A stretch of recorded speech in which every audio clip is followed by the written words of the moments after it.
Thank you so much, everyone, for coming along. So I'm MP. I'm from Lovable. I run our creator collaborations. But I also discovered Lovable actually earlier this year, way before I joined the company. And I'm not technical. I ended up building initially just out of curiosity. And I'm the type of person that looks at technology from a personal perspective of, does it materially benefit me in some way? So I still have an iPhone 12 because I read emails and Slack on it, and so I don't upgrade that. But when I played around with Lovable, and all of a sudden I went from idea to first paying customer in 4 days as a completely non-technical person, it was one of those moments like, okay, the world has changed. And so this project, as kind of, I think Danny and Natalie mentioned, was really special. I won't lie that there are clear use cases in how companies are using Lovable or individuals themselves, right? You have all age ranges from kids to large enterprises like Microsoft and HubSpot using us. But this was something different. So when Danny initially reached out, I was hesitant because the art of these two incredible people is so specific, so intimate, so unique that I was curious, but also a little bit scared to see what we'd be able to do, right? Because it is very different to build a product, solve an internal workflow with Lovable, to then essentially create a very digital extension of their physical work. And so what that ended up being is the last few weeks we've been collaborating closely and kind of watching them create something, and not at any point they said what would have been very scary to me, where this doesn't feel like me. That never happened. And I've been just completely mind blown by what they've been able to create. And I think it's just both of those projects probably just are taking on a life of their own. And so yeah, I can't wait to share these. So yeah, would be curious to hear from both of you just a little bit about like your side of the collaboration here, and kind of what maybe how you came in initially thinking about this and where we ended up. Well, firstly, thank you for making it in after lunch. Yes. I was just standing there, and then I happened to be standing in the front of the lunch line. So sometimes you're in the right place at the right time. So, for me, I'm an artist that, I've been working in many different mediums for a long time. And, the big capital AI, for me, it's important to use these as tools. People are very scared of them. People use them. They're good, they're bad. But I think just like anything, it's a tool on your toolkit. And, it's about the intentions of things that you put behind them. So firstly, when we started this, I'm like, okay, are you going to steal all the information? Are you using it for bad intentions? Are you doing this? Are you doing that? And once I felt secure and safe that, kind of this is a tool that can be used for creative good. This is a tool that allows you to bring ideas into a place without jumping over a lot of hurdles. Once I felt secure with that, then I was like, okay, this sounds great. Let's move forward and see what we can do together. Love that. And I think that goes back to what I think the Grimes conversation this morning that really resonated for me, which was, they talked a lot about AI should be augmentation versus replacement. And so that's what I felt like we were doing that with this project. And it's cool to be able to kind of show, right, because there's a lot of conversation happening right now naturally, right? Artists, creatives, musicians are like, hey, we're being replaced, our art is being taken. And here we kind of were able, at least from my perspective, show the other side of that, which was the augmentation of somebody's very specific art. I think it's really fun to see how you can bring the ideas to life, especially with this specific tool. For me, the experience has been that there was an initial vision, which I think the initial idea is really important. But I actually didn't fathom that it could go as far as it went. And then it was almost like an obsession began, and you just don't want to stop. You just want to keep it going because it's giving you what you want. And of course, there's hurdles along the way, and there's moments where you're like, oh, this is like taking forever, it's not working, or it's glitching out. But I think that it's about having, a dialogue with the AI, and it does deliver. And it's been incredible fun also just seeing how you interact with it, like opened up I'd never spoken to an AI before, I've only typed. So like with this, speaking directly to it was, I think, something that really like elevated the way that it responded back to me. It's just, you speak different than when you type, it just coming out more naturally, different level of connection. And I think the other kind of interesting thing that I heard from you, Shantell, and I think from you in a similar way as well, was I think you mentioned, you had this similar idea of what we're going to show is like 10 years ago, you were thinking about creating something like that. And then you mentioned around, collecting all the portraits. You had a very different idea of how you were going to eventually maybe present them or collect them. And this became a very different output, I guess, or outcome of this. So yeah, for me, that was like really cool to hear from both of you. Let's show the people what you've made. All right, so I'll jump in here. I've got my computer here, so it is plugged in, so anything can go wrong. Oh, there we go. So let's just show what's up here. So I'm Shantell. I'm an artist. Primarily I'm doing lots of drawing, large scale, small scale. I can just show a couple of pictures up here to give some context. But I'm an artist that likes to create lines and put those lines out there in the world. Like I said, a lot of those are drawn kind of in real time in front of an audience. And I've worked on lots of different projects, from choreographing ballets to installations in kind of different sorts of venues like the Lincoln Center. This is a project I did with the New York City Ballet, capturing the choreography there.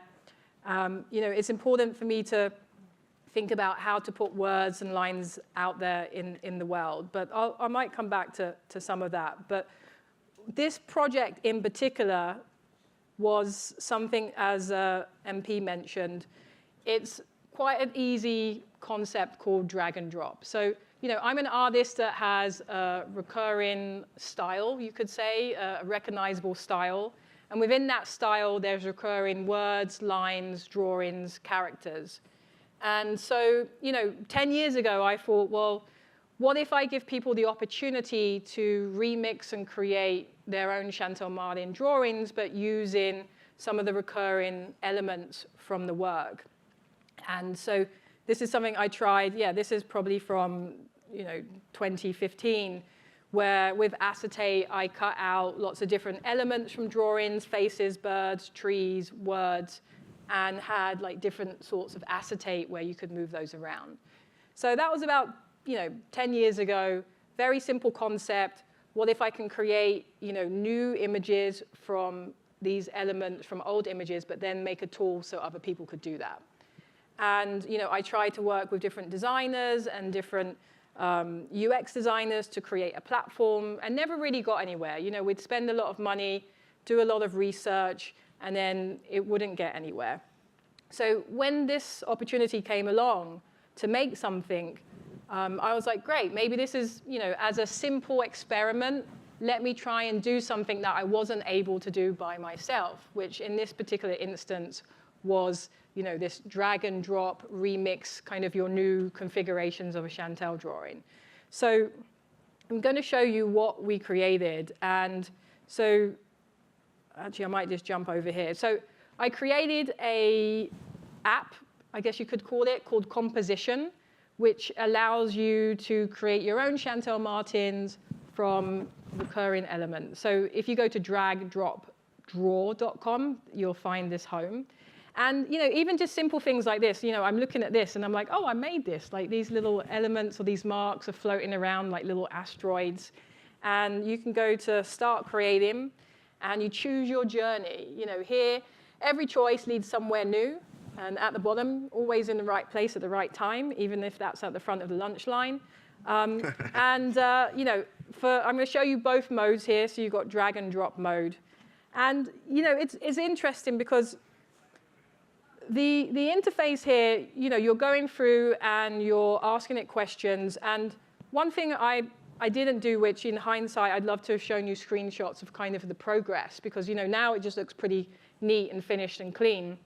But it didn't start there. It started kind of quite crude. But there's little elements here where if you go to drag and drop here, you've got this little mark box that is pulsing. And you click here and you have a library. So here you've got kind of these marks here, and you can draw with them essentially. So each of them have a little number in the corner, because once these marks run out, you can't use them anymore. And these have drawn quite quickly. But these could be more intricate drawings. They could be around the themes. They could be all sorts of things. But one thing I want to jump back here. I'm going to be just jumping around a little bit. I, at first, was trying to think about, well, how do I create these marks? And at first, my workflow was, draw them in my iPad, export them from Illustrator, bring them into Lovable, tell Lovable to put this mark into my mark library. And after we had a conversation, we were like, well, why don't you just make your own drawing app within your app? So actually, within here, in the admin panel, I can actually go in, choose the kind of size of pen that I want, and then kind of create a drawing in here. Here you can see that it's getting cut off a little bit.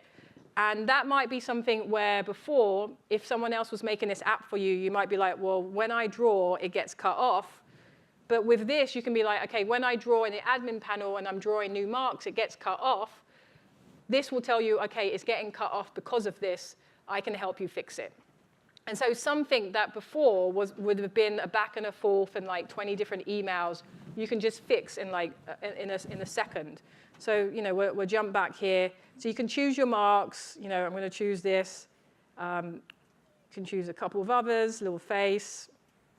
And right now, you can just compose your own little Shantell drawing. And I hope you all go to drag, drop, and draw later and make your own. And then let's save that. We'll save it as who are you? Great. And then we can just go back to the gallery, and you'll see some that we've made in here. So, for me, this was really interesting, taking a really simple context, really simple kind of idea that I wanted to do 10 years ago, tried to, spent money, spent time, didn't get anywhere. And then with this, I'm like, OK, I want to make an app that allows people to drag and drop, create these kind of new works. There's also one where you can drag, drop, and draw. And so you choose your mark. And you can also draw in here. And then when you save them and download them, you get kind of a nice little metadata that tells you the marks that you used, the time that you made it, and the title that you gave it. So quite simply, that's it. And for me, it was a really nice experience to use this tool, have the conversation with it. But I think the biggest hurdle it allowed me to jump over was the fixing of bugs, like the fixing of things that would typically take a lot of time to kind of solve. But you can also learn as you do it, because you can read that code that was kind of giving you some sort of trouble, et cetera. So I'll leave it there. But have a go at this. Like I said, each of those marks, which is super fun, kind of run out at some point. So go there, make your own drawings, download them, print them out. You have my permission to print them out, not to use them commercially. But otherwise, have fun with it. So I'll leave it there. Thank you. Thank you so much. I think we often talk about, and I was going to mention, what is the purpose of, or the mission behind Lovable as a company, which is, only 1% of people in the world can code, but 99% of us have great ideas, but we just haven't been empowered to create them. And I feel like what Shantell just showed is literally the mission, the company mission live, which is tried 10 years ago, spent a bunch of money, worked with a bunch of different people, never really happened, and all of a sudden, like, you built this yourself, right? That's the crazy and cool thing about it. She built the whole thing herself. And I think the interesting thing is sometimes you have these little ideas, and they might be bad, but sometimes you have to spend a lot of time and resources to work out if they're good or bad. Whereas Correct. something like this, you can have 20 different ideas and then make them, and then you can figure out if it's something you want to pursue or not. I love that part. Everyone should play around with it, for sure. Okay, Very cool. Moral. Hi, everyone. My name is Moral Turgeman. I am a multidisciplinary artist that works in the sensory space. I like to classify myself as medium agnostic. I work in a lot of different spaces. One project that I am particularly excited about is a project that I started in 2017. It's called the Blind Portrait Experience, and I have been on a quest to gaze into the eyes of 10,000 people. I've been doing this in efforts to raise awareness on human connection. And so it's an eye-gazing exercise where within 45 seconds, I put the pen down and I illustrate you in one line. It's an intuitive portrait, and I call it a portrait of your essence. I've done this with 6,000 people to date.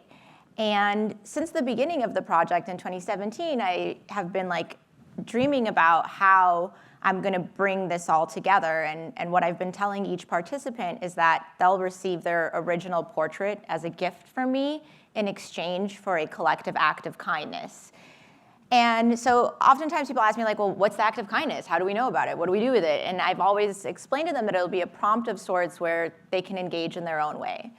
So there was always a dream of building some sort of digital platform where all of these collective act of kindness live. But it was through this collaboration with Lovable that I was able to create an ecosystem for the project. So really digitizing it and creating a space that's not only a back-end database for storing all of the addresses and actually getting 10,000 portraits back to these people, but also creating an interactive space where you can create your own portrait and so on. So I will walk you guys through some of my workflow here. This is the site, and there are so many interactive elements. Everything that you click, moves or suggests for you to go somewhere else. There's ways to play games. The idea here is that this globe is, when you see these red pins, you can zoom into it. These are all of the locations that we've been. And if you hit future here, you can actually see green pins come up, and those are locations that people are requesting for us to go. And if I've done a portrait of you, you can add a photo of the portrait that I've created of you. And so I actually think this is quite cool because the CAPTCHA here is a portrait itself. There's just so many customizable details, and it's just the more you interact with it and the more you think about what you wanted to do, it'll just do it for you, and it's pretty neat. I guess some of the fun elements here would be, I created 2 different games with portraits. So one is a portrait crush game similar to Candy Crush. It's a little hard to see on the screen, but really fun on the phone. And I guess one of the most exciting elements of the site would be this area where you can create your own portrait. I invite you all to go to theblindportrait.com and create your own blind portrait. I also invite you to come and have a real blind portrait done by me after this talk. So I'll be doing that all day today, and I would love to include you. But what you can see here is that this is essentially a digital ecosystem, and it goes on and on. There's a lot of different layers to the site. This kind of talks about the project a bit more. As you get here to the bottom, you can enter the space where you can see all of the cities that we've been. And you can see here that people have already been uploading photos of portraits that I've done of them, which is pretty awesome. where this becomes really fun, and I didn't even realize this was going to be possible, is like, so when I think about 10,000 people and how to bring 10,000 people together and how to log all of this information, like it kind of makes my brain explode. And all these portraits that have the person's email on the back, and how do I get their address, and how is it going to get sent, and where are they going to put their act of kindness? And so Lovable has kind of brought all of these parts together for me. And when you go to the bottom of the site here, you can hit Member Portal. And this member portal will, I'm already logged in here, so this leads you to a dashboard. And so this is the member dashboard. And so here you can create your own profile. And you can upload a photo of yourself. You can input your address. So all of that information is already there. There's a database that's created. And you can kind of navigate through, here are, sorry. Yeah, you can navigate through the cities that we've been to. You can see galleries of the uploaded photos. And then I'm going to actually take you into what an admin dashboard looks like. So there's the user dashboard, but then we also created an admin dashboard. And so this is interesting because this allows you to like have full control over the back end here. And so every element of the site is shown for you here. This is a fun section to look at. So like this allows me to see how many people have created their own portrait in the digital portrait creation that we created. Oh, look at me. That was me testing. That was a bad one. Awful. Should be deleted. And so this is something that, you know, like when someone wants to collaborate with me, they've included their email, and here they are. And like this is something that as an artist, and I produce a lot of things too, and I am quite savvy, but like this is like taking it to another level because it's actually allowing me to interact with the users and allowing me to kind of sort through all of this information in a way that's so easy to identify and interact with. And I guess as a last and final thing, I would love to show you guys this create a portrait layer here. Invite you to do it. So it's quite neat. It gives you instructions of what you have to do. But this is a feature that, you know, when we talked about this, I didn't really think this would be feasible. And so here a camera pops up. I was able to see myself, and then it puts me out of focus. And in one line, I'm illustrating myself similar to what the experience is. But this is a self-portrait versus a portrait that I'm doing of you. And so here's my portrait. And you've got different brushes. And so you can color it in different ways. And then you can hit complete. And the portrait is saved. And then you can enter this gallery. And you can see all of the portraits that people have created. And so it's really just an interactive way to bring this project that's really about human connection, but finding ways to connect with yourself and connect with the digital interface in a fun and playful way, as well as bring together all of this data, which seemed close to impossible.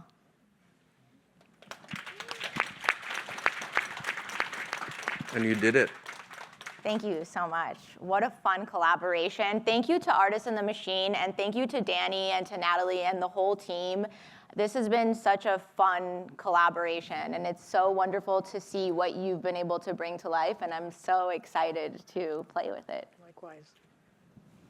And thank you both for just being open to this, because, again, like I said, I was curious, excited, but also just not entirely sure what this could be. And it just completely went beyond any expectations. And even, I don't know if he's here, one of my colleagues Zach from Lovable, when I showed him your sites, his instant reaction was like,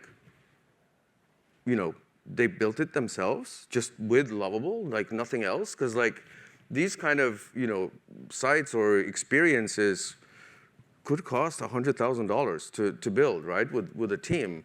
But beyond kind of the money and all of that, I think it's you lose some of the creative part when you hand it off to somebody else, and you probably waste a lot of time doing that too. So just the fact that you two were able to just go from your head vision to this is, why we exist, I guess.